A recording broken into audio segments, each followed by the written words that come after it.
Hai, welcome back to my channel.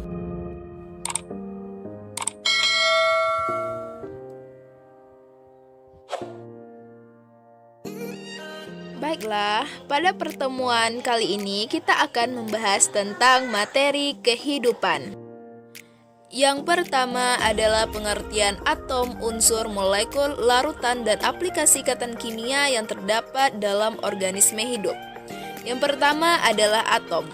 Nah, atom adalah partikel terkecil dari suatu unsur yang tetap dan memiliki sifat fisika dan juga kimia.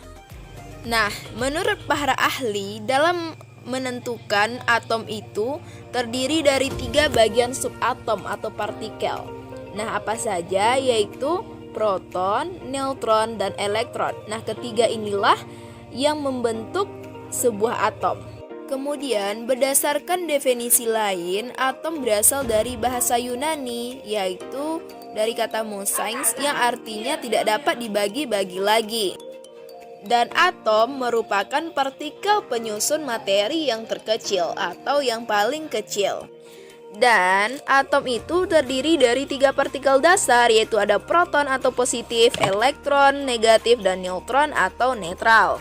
Selanjutnya, yang kedua adalah unsur. Unsur atau elemen adalah suatu substansi sederhana yang tidak dapat dipecah dalam bentuk lain secara kimia. Adapun unsur alam yang terdapat pada tubuh manusia yaitu ada oksigen, karbon, hidrogen, nitrogen, kalsium, fosfor, sulfur, potasium, sodium, klorida, dan juga magnesium. Dan jumlah yang paling besar adalah oksigen, yaitu 65,0.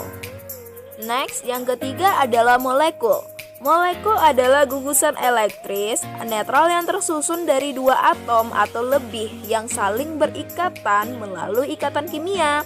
Nah, molekul ini dapat dibedakan dari ion berdasarkan ketidakadaan muatan listrik di dalamnya. Selanjutnya yang keempat yaitu larutan. Nah, larutan adalah campuran homogen yang terdiri dari 2 atau lebih zatnya. Zat yang jumlahnya lebih sedikit di dalamnya, larutan, disebut zat terlarut ataupun solut. Sedangkan zat yang jumlahnya lebih banyak daripada zat lain dalam larutan tersebut, maka disebut dengan pelarut atau solvent. Adapun contohnya, yang pertama larutan padat. Nah, di larutan padat ini contohnya dalam cairan seperti garam atau gula yang dilarutkan di dalam air. Kemudian gas yang dilarutkan dalam cairan seperti karbon dioksida atau oksigen di dalam air. Selanjutnya, yang kelima adalah aplikasi ikatan kimia dalam organisme hidup. Sebelum itu, kita harus tahu apa sih itu ikatan kimia? Nah, ikatan kimia adalah daya tarik dan ikatan antar atom, ion atau molekul yang menyebabkan pembentukan senyawa kimia. Dan ikatan kimia merupakan sebuah proses fisika yang bertanggung jawab dalam interaksi gaya tarik-menarik antar 2 atom atau molekul yang menyebabkan suatu senyawa diatomik atau poliatomik menjadi stabil. Adapun contohnya yaitu pada proses pencernaan, yaitu merupakan proses kimia yang dipelajari dalam biologi dan diperlukan pengetahuan tentang struktur maupun sifat senyawa seperti karbohidrat, protein, lemak, enzim, dan juga vitamin. Selanjutnya adalah unsur-unsur pembangun dalam kehidupan. Dalam kehidupan ada 4 komponen pembangun kehidupan tersebut. Yang pertama adalah air. Air adalah senyawa yang penting bagi semua bentuk kehidupan yang diketahui sampai saat ini di bumi, tetapi tidak di planet lain. Air menutupi hampir 71% permukaan bumi ini. Selanjutnya adalah yang kedua, tanah. Tanah merupakan suatu objek vital yang perannya bagi semua kehidupan di bumi ini sangat penting. Sebab apa? Sebab tanah merupakan dapat mendukung kehidupan tumbuhan dengan menyediakan hara dan juga air sekaligus sebagai penopang akar. Nah, struktur tanah ini yang berongga-rongga juga menjadi tempat yang baik bagi akar untuk bernafas dan juga tumbuh. Dan tanah juga menjadi habitat hidup berbagai kehidupan atau mikroorganisme. Bagi sebagian besar hewan di darat, tanah menjadi lahan untuk hidup dan juga bergerak. Selanjutnya adalah udara. Udara merujuk kepada campuran gas yang terdapat pada permukaan bumi, dan udara tidak tampak mata, tidak berbau, dan juga tidak ada rasanya. Kehadiran udara ini hanya dapat dilihat dari adanya angin yang menggerakkan benda. Nah, udara tersebut termasuk salah satu jenis sumber daya alam karena memiliki banyak fungsi bagi makhluk hidup, terutama untuk makhluk hidup bernafas.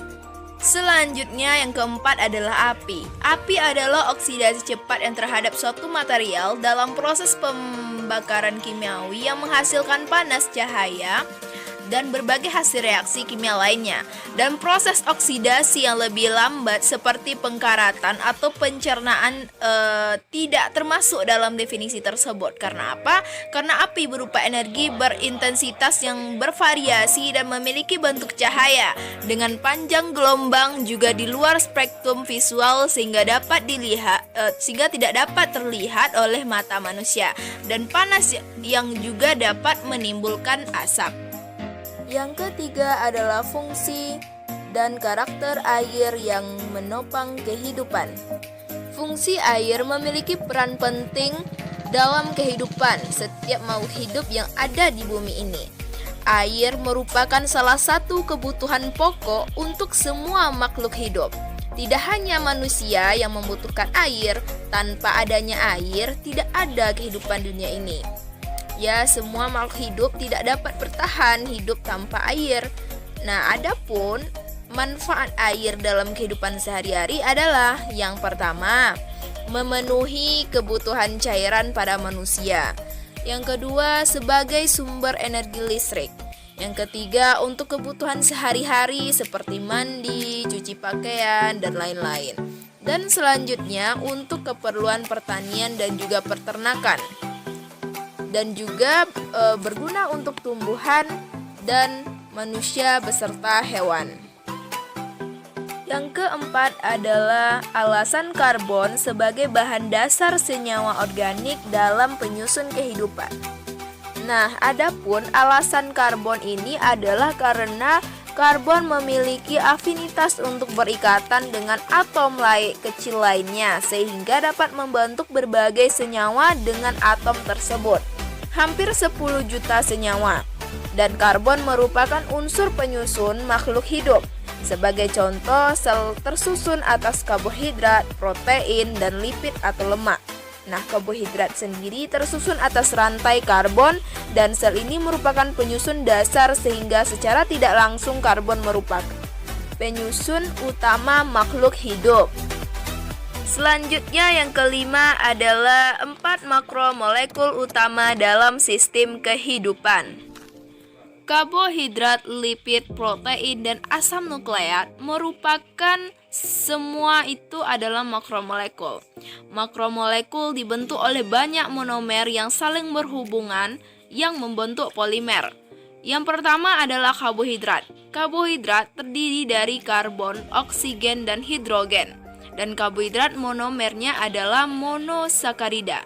Ada 3 bentuk karbohidrat, yaitu energi, penyimpanan, dan molekul struktural.